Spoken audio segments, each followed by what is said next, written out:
Film की शुरुआत में हम एक राजा को देखते हैं जो काफी बूढ़े हो गए थे और इस वक्त वो अपनी पूरी जिंदगी पर एक किताब लिख रहे थे। जो कुछ भी इस किताब में लिखा गया था वो सब कुछ हम इस कहानी में देखेंगे, जिसके शुरू में हम एक औरत को देखते हैं जो बहुत ज्यादा खून से भरी हुई थी और किसी जानवर से बचकर भाग रही थी। बचने के लिए जैसे वो एक पहाड़ पर चढ़ी, अचानक उस जानवर ने नीचे से हमला कर दिया, बेरहमी से उसे मार डाला, जिसके बाद उसे खींचकर ले गया। अब एक गाँव में कुछ लोग एक लड़की और उसके डैड के पीछे पड़े हुए थे क्योंकि वो उस लड़की को मारना चाहती थी। दरअसल उनका मानना था कि वो लड़की एक विच चुड़ैल है। गांव वालों ने उन्हें पकड़ लिया और खूब पीटने लगी, पर तभी यहाँ दो वॉरियर्स योद्धा आ जाते हैं जो लड़की और उसके डैड को बचाने के लिए गांव वालों से लड़ने लगी। वो उनके डंडे छीन कर एक एक करके उन्हें मारती जा रही थी, साथ ही टांगे मुक्के मारकर भी उन्हें दूर हटा रही थी, क्योंकि दोनों वॉरियर्स को यकीन था कि वो कोई विच नहीं हो सकती। इनमें से एक वॉरियर का नाम फ्रैंक होता है। अब दोनों वॉरियर्स ने लड़की और उसके डैड की जान बचा ली थी, इसलिए लड़की जैसे उनसे बात करने लगी कि उसके डैड उसका हाथ पकड़कर फौरन यहाँ से ले गए। जिसके बाद फ्रैंक और उसका वॉरियर साथी राजा के महल में गए उनसे मिलने के लिए, जहाँ उनकी मुलाकात शुरुआत वाले बूढ़े राजा से हुई जो इस वक्त जवान थे और अभी वो सिर्फ राजकुमार थे, राजा नहीं बने थे बल्कि राजा के बेटे थे। और अब वो उन दोनों वॉरियर्स को अपनी डैड राजा के पास ले गया। असल में राजा ने इन दोनों को यहाँ उस जानवर को मारने के लिए बुलाया था जिसने पूरे किंगडम राज्य में तबाही मचाई हुई है। सबके मुताबिक वो जानवर एक भेड़िया है। वो भेड़िया आए दिन किसी न किसी को अपना शिकार बना लेता है, जिस वजह से हर तरफ दहशत फैली हुई है। तो उस भेड़िए का सफाया करने के लिए राजा ने इन दोनों को बुलाया क्योंकि ये काफी बहादुर वॉरियर्स थे। अब राजा उनसे ये भी कहते हैं कि अगर तुमने उस भेड़िए को मार दिया तो तुम्हें मुंह मांगा इनाम दिया जाएगा। जो सुनकर दोनों काफी खुश हो गए क्योंकि इन्हें काफी दिन तक अब यहाँ रहना पड़ेगा, इसलिए राजकुमार उन्हें उनका कमरा दिखाता है। यहाँ उनकी थोड़ी बहुत बातचीत हुई जिससे उनकी आपस में काफी अच्छी दोस्ती हो गई। राजकुमार यहाँ फ्रैंक से पूछने लगा कि मेरा दिल है मैं भी तुम्हारे साथ चलूं, तो क्या तुम अपने इस सफर में मुझे भी साथ ले जा सकते हो? जिस पर दोनों मान जाते हैं। इसलिए अगले ही दिन फ्रैंक, उसका साथी और राजकुमार भेड़िए का पता लगाने के लिए जंगल में आ जाते हैं। यहाँ उन्हें एक औरत की लाश दिखी जिसकी हालत बहुत खराब थी, उसकी चीर फाड़ की हुई थी क्योंकि इसे भी दरअसल उसी भेड़िए ने इतनी बेरहमी से मारा था। पर आसपास चेक करने पर इन्हें कोई सुराग नहीं मिलता कि इस औरत को मारने के बाद आखिर भेड़िया किस तरफ भागा होगा। महल वापस आकर फ्रैंक की मुलाकात एक लड़की सोफी से हुई जो इतनी खूबसूरत थी कि पहली ही नजर में फ्रैंक उसे पसंद करने लगा था, इसीलिए वो उससे बात करने की कोशिश करने लगा। वो भी इससे बात करने में दिलचस्पी ले रही थी और इस तरह इन दोनों की दोस्ती हो जाती है। अब फ्रैंक जब महल के कुछ लोगों के साथ इस पूरी जगह का नक्शा देख रहा था कि तभी उसकी वॉरियर दोस्त का गाँव वालों से झगड़ा हो गया, जो लड़ाई हाथापाई तक पहुंच जाती है। लड़ाई में गाँव के बहुत सारे लोग उसे मारने के लिए बारी बारी आ रही थी, पर वो बड़ी आसानी से अकेला ही उनका मुकाबला कर रहा था। कोई भी उसके सामने टिक नहीं पाता। वो बड़ी तेजी से अपनी स्किल्स, महारतों का इस्तेमाल करते हुए उन्हें मार मार कर दूर गिरा रहा था। ये सब देखकर राजा का एक साथी गन चलाकर सबको यहाँ से भगा देता है। इसके बाद जब सारे लोग आगे बढ़ रहे थे तो वो गाँव वाली उसी लड़की और उसके डैड को देखते हैं। यहाँ उस लड़की जिसे विच कहा जा रहा था उसकी तबीयत खराब हो रही थी क्योंकि उसका जिस्म बुरी तरह से मुड़ रहा था, उसे दौरा पड़ रहा था। अब ये देखकर सभी गाँव वाले काफी घबरा गए, दोबारा से उसे विच कहने लगते हैं क्योंकि उन्होंने किसी की ऐसी हालत पहली दफा देखी थी और दौरा पड़ने से ऐसी हालत होती है उन्हें अंदाजा नहीं था। लेकिन तभी फ्रैंक उसे चेक करने लगा क्योंकि वो डॉक्टर वाले सारे काम भी जानता था। वो उसका गला, नाक, जिस्म चेक करके बताता है कि ये कोई विच नहीं है बल्कि इसे सच में दौरा पड़ा है, ये बस बीमार है तो आगे से इसे कोई परेशान न करे। विच विच कहकर छोड़ दे अब इसकी जान। फिर अगले दिन राजा के सभी साथी जंगल में गए। सभी के पास गन्स थी जिनकी मदद से वो सारे ही भेड़ियों का शिकार करने लगे। शूट कर करके उन्हें मार गिरा रही थी ताकि अगर इनमें से कोई वो भेड़िया हुआ जो लोगों का शिकार कर रहा है तो उसके मरने से सब ठीक हो जाएगा, गाँव में फिर से सुकून का माहौल बन जाएगा। उधर फ्रैंक और उसका साथी इस शिकार से दूर जंगल को चेक करने आया था जहाँ इनके साथ सोफी भी थी। ये तभी यहाँ एक सफेद भेड़िया भागता हुआ आया जो सिपाहियों से बच कर आया था, जिसे देख सोफी उसकी तरफ गन करके बस शूट करने ही वाली थी कि तभी फ्रैंक गन पकड़कर उसे रोक देता है, ये कहते हुए कि नहीं इसे मत मारो क्योंकि ये बेचारा अपनी जान बचाकर यहाँ आया है और अब हम इसे मार दें। उधर राजा के सिपाहियों ने बहुत सारे बेकसूर भेड़ियों को मार दिया था सिर्फ इस उम्मीद पर कि इनके साथ अगर वो भेड़िया मर गया तो सब ठीक हो जाएगा। सारे लोग क्योंकि भेड़िए के हमले की वजह से परेशान थे इसीलिए एक चर्च में जमा हुए जहाँ का फादर सबसे कह रहा था कि उस भेड़िए से अगर आप बचना चाहते हैं तो दुआएं करें और कोई रास्ता नहीं है। इतनी ही देर में यहाँ एक आदमी आया जो बेहद घबराया हुआ था। वो फादर के पास आकर कहने लगा, फादर बहुत बुरा हो गया है, मेरे बेटे पर उस भेड़िए ने हमला कर दिया है जिस वजह से वो जख्मी बेहोश की हालत में पड़ा हुआ है, घर पर भी नहीं एक केवगार में उसकी हालत बहुत खराब है, प्लीज कुछ करें, मैं आपके आगे हाथ जोड़ता हूँ, कैसे भी करके उसे बचा लें। ये सुनते ही सारे लोग वहाँ से निकलकर उस भेड़िए को पकड़ने के लिए चले जाते हैं, क्योंकि उन्हें लग रहा था कि हमला करके भेड़िया ज्यादा दूर तक नहीं भागा होगा, हम उसे पकड़ लेंगे। जंगल में आगे बढ़ते हुए फ्रैंक को एक और लाश दिखी, जिसकी भी हालत बहुत खराब थी, क्योंकि इसे भी उस भेड़िए ने ही मारा था। पर लाश को चेक करने पर फ्रैंक को उसके ऊपर से लोहे का एक छोटा सा टुकड़ा मिला, जिसे वो अपने पास रख लेता है। अब फ्रैंक के वॉरियर दोस्त को उस केव गार्ड से आदमी का बेटा सच में बहुत जख्मी बेहोशी की हालत में मिल जाता है, जिसे उठाकर फौरन वो अपने साथ ले गया उसका इलाज करवाने के लिए, ताकि जैसे वो होश में आए उससे जान सके कि आखिर वो भेड़िया कैसा दिखता है। अब फ्रैंक वापस आकर राजा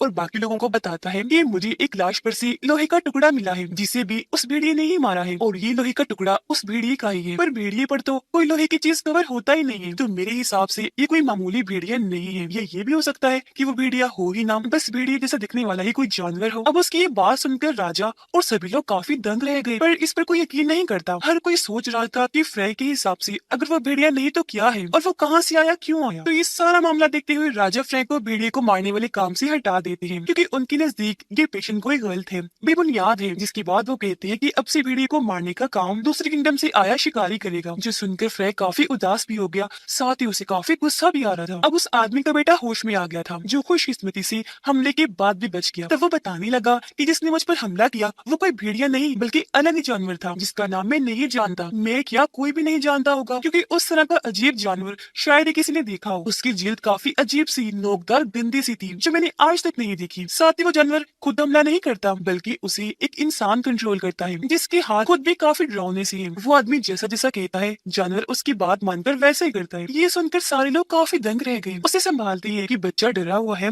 इसलिए ऐसी बातें कर रहा है, यानी कि उन लोगों को बच्चे की बात पर यकीन नहीं आ रहा था, क्योंकि वो सोच रहे थे कि भला इतना खतरनाक जानवर कोई कैसे कंट्रोल कर सकता है। अब कुछ दिन के बाद फ्रैंक को वो शिकारी अपने पास बुलाता है, जिससे राजा और उनके लोगों ने उस भेड़िए को मारने का काम दिया था। फ्रैंक जब वहाँ पहुंचा तो शिकारी कहने लगा कि मैंने एक भेड़िए को पकड़ा है। अभी तक तुमने उस खतरनाक भेड़िए या जानवर के बारे में जो बातें भी सुनी है, यानी वो कैसा दिखता है, तुम बिल्कुल वैसे जिस्म इस भेड़िए का बना दो, ताकि मैं इस भेड़िए को मार कर सबको बताऊं कि आखिर मैंने उस जानवर को मार ही दिया, जो सबका शिकार करता आ रहा था, जिससे सब मेरी वाह करेंगे, मैं सबका हीरो बन जाऊंगा। अगर तो फ्रैंक तुमने ऐसा कर दिया तो मैं तुम्हें बहुत सारे पैसे दूंगा, वरना तुम मुसीबत में पड़ सकते हो। जिस पर फ्रैंक इस काम को करने के लिए मान गया, क्योंकि उसे पैसों की बहुत जरूरत थी। वो उस भेड़िए के जिस्म को बदलकर खतरनाक जानवर में बदल देता है, जो बिल्कुल वैसा ही दिख रहा था जैसी बातें अब तक उस भेड़िए के बारे में सुनी गई थी। काम खत्म करने के बाद फ्रैंक महल आया सोफी से मिलने के लिए, क्योंकि भेड़िए के काम से उसे हटा दिया था, इसीलिए वो ये जगह छोड़कर जा रहा था। तो वहाँ जाकर फ्रैंक को पता चला कि सोफी का मंगेतर, जो उसे पसंद करता है पर सोफी नहीं करती, उसे फ्रैंक और सोफी की दोस्ती के बारे में पता चल गया था। तो उनकी दोस्ती तोड़वाने के लिए वो सोफी को फ्रैंक की बनाई हुई एक लड़की की पेंटिंग दिखाता है, जो नॉर्मल पेंटिंग नहीं लग रही थी, जो देखकर सोफी बहुत ज्यादा दुखी हुई, ये सोचकर कि इसका मतलब फ्रैंक मुझे धोखा दे रहा था। हालांकि फ्रैंक ने उसे समझाया कि ऐसा कुछ नहीं है, पर उसे तो इतना गुस्सा था कि वो फ्रैंक को यहाँ से जाने को कहती है, जो सुनकर उसका दिल टूट गया। दुखी होकर वो यहाँ से भी चला जाता है। उधर वो शिकारी फ्रैंक की बदले हुए जानवर की लाश सबके सामने लाकर बताता है कि यही वो खूंखार जानवर है जो सबको मार रहा था, और देखो आज मैंने इसे मार ही गिराया। जो देखकर सारे लोग काफी खुश हो गए कि शुक्र है आखिर हमने उस जानवर से छुटकारा हासिल कर ही लिया, और उसे सच में महान और हीरो कहने लगते हैं। अब जंगल में एक औरत बकरी की बच्ची को ढूंढती हुई काफी अंदर आ गई। जैसे उस बच्ची को लेकर जाने लगी कि तभी यहाँ वो जानवर आ गया, जो पानी में कूदकर वहाँ से औरत पर हमला कर देता है, बुरी तरह मारकर खींचकर अपने साथ पानी में ले गया। सोफी जब अकेली बैठी थी तो उसके पास वही लड़की आई जिसकी पेंटिंग फ्रैंक ने बनाई थी। वो सोफी को बताती है कि फ्रैंक मेरे पास अक्सर आया करता था, इसलिए नहीं कि हमारे बीच कोई ताल्लुक है, बस मेरी पेंटिंग बनाने जिसे तुम सोच रही हो वैसा कुछ नहीं है। शुरू से पसंद वो सिर्फ तुम्हें ही करता है, और आज भी वो तुमसे बहुत प्यार करता है। जो सुनकर सोफी को काफी बुरा लगा कि मैंने इतने अच्छे इंसान पर शक किया, उस पर भरोसा क्यों नहीं किया। अब फ्रैंक और उसका दोस्त जब ये किंगडम छोड़कर जा रही थी तो तभी उनके पास राजकुमार आया, जो उनसे कहने लगा कि मैं जानता हूँ वो जानवर अभी तक मरा नहीं है, क्योंकि अभी भी वो लोगों को मार रहा है, और जो जानवर सबको दिखाया गया वो झूठा है। तो तुम ऐसे जिंदा ही छोड़कर उसे नहीं जा सकते, यहाँ रहो, उसका खात्मा करो, क्योंकि सोफी भी यही चाहती है। इतना कहकर वो फ्रैंक को सोफी का खत देता है कि वो तुमसे मिलना चाह रही है। जो जानते ही फ्रैंक बेहद खुश हो जाता है, और अब वो और उसका साथी यहाँ रुकने के लिए मान गए। रात होते ही फ्रैंक सोफी से मिलने गया, जहाँ दोनों एक दूसरे को देखकर बहुत खुश हो गए, गले से लग जाते हैं। लेकिन जब सोफी के डैड फ्रैंक के लिए शराब लेने गए तो वहाँ वो खूंखार जानवर आ गया, जो आकर जोरदार उसके डैड को टक्कर मार देता है। फिर उन पर एक साथ इतनी बार वार करता है कि उनकी मौत हो जाती है। और अब वो जानवर सोफी और बाकियों पर हमला करने के लिए उनकी तरफ बढ़ने लगा, जिससे अब यहाँ हम उस जानवर को ठीक से देख पाते हैं, जिसकी जिल्द सच में काफी अजीब नोकदार थी। हालांकि ये कोई खतरनाक जानवर नहीं था, बस इसे इस तरह का कवर पहनाकर खतरनाक और खूंखार दिखाया जा रहा था, यानी ये उसकी अपनी जिल्द नहीं थी। पर इस कवर की वजह से वो इतना ताकतवर और खतरनाक बन गया कि कोई उसके सामने टिक नहीं पाता था। और अब जैसे ही वो सोफी पर हमला करने के लिए उसकी तरफ बढ़ा कि तभी वो आदमी जो उसे कंट्रोल कर रहा था सीटी बजाकर उसे अपने पास बुला लेता है। अगले दिन फ्रैंक, उसका दोस्त और राजकुमार तीनों प्लान बनाकर जंगल में आए ताकि उस जानवर और उसे कंट्रोल करने वाले इंसान को पकड़ सके। थोड़ा आगे जाने पर फ्रैंक के दोस्त को वो जानवर देख ही गया, जिस पर ये हमला कर देते हैं, गोलियां चलाने लगे। पर जैसे वो गड्ढे में गिरा, लकड़ी का ट्रैप जाल फेंककर उसे पकड़ने लगे और वो इतना ताकतवर था कि जाल तोड़कर भाग जाता है। जाते जाते वो राजकुमार पर ऐसा वार करता है जिससे वो काफी जख्मी हो गया, जबकि फ्रैंक और उसके दोस्त अभी तक उसका पीछे नहीं छोड़ते। वो लगातार उसे शूट करके चीजें मारकर काफी हद तक जख्मी कर देते हैं, जिसके बाद दोबारा से उसे लकड़ी के जाल में कैद कर दिया जाता है। लेकिन वो दोबारा अपनी ताकत लगाकर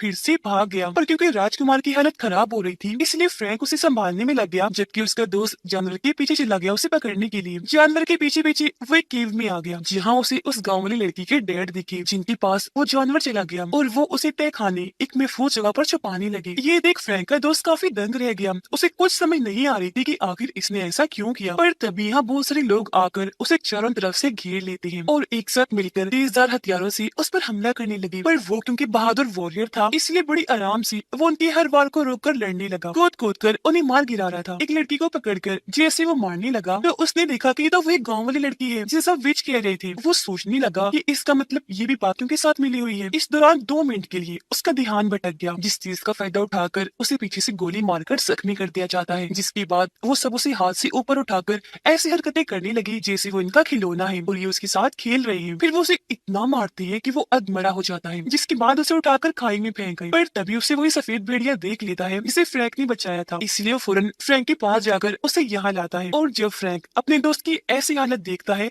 तो दुखी होकर बहुत रोने लगता है। फिर उसे उठाकर वो घर ले आया, उसका इलाज करने लगा, पर कोई फायदा नहीं था क्योंकि वो तो काफी देर पहले ही अपना दम तोड़ चुका था। ये देख उसे बहुत गुस्सा आया। अपने दोस्त का बदला लेने के लिए वो अकेला ही उन लोगों का खात्मा करने चला गया जिन्होंने उसके दोस्त का ऐसा हाल किया। ये एक जगह पर आया जहाँ सारे जश्न मना रहे थे, डांस कर रहे थे, पर ये वहाँ आकर बड़े जोश से लड़ने लगा। जो भी इसके सामने आ रहा था अपनी ताकत लगाकर ये सबको रास्ते से हटाता जा रहा था, किसी को मुक्कों से मारकर, किसी को बाजू तोड़कर, तो किसी का गला दबाकर, और ऐसे उसने बहुत सारे लोगों को मार दिया। वापिस आकर उसने अपने दोस्त को जलाकर उसका फ्यूनरल कर दिया। तभी उसके पास राजा और उसके लोग आए जो फ्रैंक से कहने लगे कि तुमने गाँव के बहुत सारे लोगों को मार दिया है, तो इसीलिए सजा के तौर पर तुम्हें जेल जाना होगा। अब हालांकि वो सबको समझाता है कि पहले उन्होंने मेरे दोस्त को मारा था, फिर मैंने मारा, पर कोई भी उसकी बात सुनने को तैयार ही नहीं था। वो पकड़कर उसे अपने साथ ले जाती है, जेल में बंद कर दिया जाता है। जहाँ थोड़ी देर बाद जेल में उससे मिलने पेंटिंग वाली लड़की आई। वो यहाँ हैरानकुन जानकारी देती है, बताने लगी कि मुझे यहाँ चर्च के फादर ने भेजा है क्योंकि वो एक खुफिया सोसाइटी जिसका नाम ब्रदरहुड है उसके लिए काम करते हैं, जिसमें उन्होंने और उनके साथियों ने मिलकर उस खतरनाक जानवर को पाला है। उनके अलावा राजा के कुछ साथी भी इस सब में मिले हुए हैं जो राजा को मार कर उनकी जगह लेकर हर जगह और इस किंगडम पर अपना कब्जा करना चाहते हैं। पर क्योंकि तुम भी सब कुछ जान चुके हो इसलिए फादर तुम्हें मारकर तुम्हें मुर्दा हालत में देखना चाहते हैं। जो सुनकर फ्रैंक घबरा गया, पर तभी उसकी हालत खराब होने लगी, उसे उल्टी हो रही थी। दरअसल इस लड़की ने फ्रैंक के खाने में जहर मिला दिया था। वो तड़पने लगा जिससे यहाँ फ्रैंक की भी मौत हो जाती है। अब जब सोफी को इस बात की खबर हुई कि फ्रैंक मारा गया तो फौरन उससे मिलने आई क्योंकि उसे अभी तक यकीन नहीं आ रहा था कि फ्रैंक मर गया है। पर जैसे सोफी ने उसकी लाश देखी वो एकदम टूट गई। अब कुछ देर में पेंटिंग वाली लड़की और उसके कुछ लोग फ्रैंक की कब्र के पास आते हैं क्योंकि इस लड़की ने फ्रैंक के खाने में जहर नहीं बल्कि कुछ वक्त के लिए बेहोश करने वाली दवाई मिला दी थी ताकि बेहोशी की हालत में वो फ्रैंक को फादर को दिखा सके और उसे यकीन हो जाए कि हाँ फ्रैंक मर चुका है। जिसके बाद में ये लड़की आकर उसे बचा ली तो कब्र खोदकर वो फौरन फ्रैंक को बाहर निकालते हैं। उधर सोफी जब उदास बैठी थी तो तभी वहाँ उसका मंगेतर आता है जो उसे दिलासा देने के बहाने उसके साथ बदतमीजी करने लगा। इस दौरान हम उसका हाथ देख लेते हैं जो बेहद डरावना था, लंबे लंबे नाखून भी थे जो बिल्कुल उस इंसान के हाथ जैसा था जो खतरनाक जानवर को कंट्रोल कर रहा था। जिससे यहाँ साफ हो गया कि यही वो इंसान है जो जानवर को कंट्रोल करके लोगों को मरवा रहा है और फादर के साथ उस ब्रदरहुड खुफिया सोसाइटी का हिस्सा है जो सभी उस जानवर के जरिए किंगडम में खौफ दहशत फैलाकर लोगों को मार रही है ताकि इसी तरह राजा को भी मार कर पूरे किंगडम को अपने कब्जे में ले लें। ये सारी बातें वो सोफी को बताते हुए उसके साथ और बदतमीजी करने लगा, मारकर बेहोश कर देता है। उधर फ्रैंक को बहुत गुस्सा आ गया था, इसीलिए वो फुल गुस्से में फादर और ब्रदरहुड के सभी मेंबर्स के पास आता है। फिर एक एक करके सभी पर भारी हमला करके उन्हें मारने लगा और अपनी स्किल से बहुत सारे लोगों को मार गिराया। जिसके बाद अब उसे लड़ने आया सोफी का मंगेतर। अब सोफी की वजह से फ्रैंक को तो पहले उस पर काफी गुस्सा था, इसीलिए वो फुल गुस्से के साथ उससे भिड़ जाता है और यहाँ इनकी बहुत खतरनाक लड़ाई छिड़ गई। दोनों तलवार लेकर एक दूसरे पर भारी पड़ रही थी, पर एक वक्त ऐसा आया जब फ्रैंक ने उस पर काबू पा लिया। वो उसे इतना मारता है कि जान से मार देता है। अब वो फादर फ्रैंक से बचते हुए जंगल में भाग गया था, लेकिन तभी यहाँ बहुत सारे भेड़िए आकर उसे घेर लेते हैं, एक साथ उस पर हमला करके बहुत बुरी तरह उसे मार देते हैं क्योंकि उसका बहुत बुरा हाल कर दिया था उन्होंने। अब राजकुमार फ्रैंक के पास आकर खबर करता है कि सोफी की हालत बहुत खराब है, वो मर रही है, तुम्हें उसके पास जाना चाहिए क्योंकि तुम दोनों एक दूसरे को प्यार करते हो, तो हो सकता है उसे होश आ जाए। जिसन फौरन वो उसके पास गया जो बेहोश पड़ी हुई थी। वो उसे अपनी गोद में उठाकर अपने दोस्त की दी हुई दवाई खिलाता है, लेकिन फिर भी उसे होश नहीं आती। इसलिए फ्रैंक इतने वक्त से बिना कुछ खाए पिए सोफी को गोद में लिए उसके ठीक होने के लिए दुआएं करने लगा, जिससे आखिरकार उसकी दुआ और उसके दोस्त की दवा रंग ले ही आती है क्योंकि उसे होश आ गया था। जिसके बाद फ्रैंक उस जानवर के पास गया जो जख्मी होने की वजह से वही पड़ा हुआ था, वो तकलीफ में था। तो अब उसे इस तकलीफ से आजाद करने के लिए फ्रैंक उसे शूट करके मार देता है, इसीलिए भी मारा ताकि आगे से उसे कोई कंट्रोल करके लोगों को ना मरवाए। अब जानवर और सोसाइटी को खत्म करने से फ्रैंक ने इस किंगडम को बचा लिया था। जिसके बाद वो सोफी को लेकर अपने किंगडम के लिए निकल जाता है शिप के जरिए, जहाँ वो समंदर में अपने दोस्त की राख को भी बहा देता है। फिर वो और सोफी गले मिलती है क्योंकि अपने किंगडम में जाते ही दोनों शादी करके हंसी खुशी जिंदगी गुजारेंगे। और इसी के साथ इस मूवी की कहानी यहीं पर खत्म हो जाती है।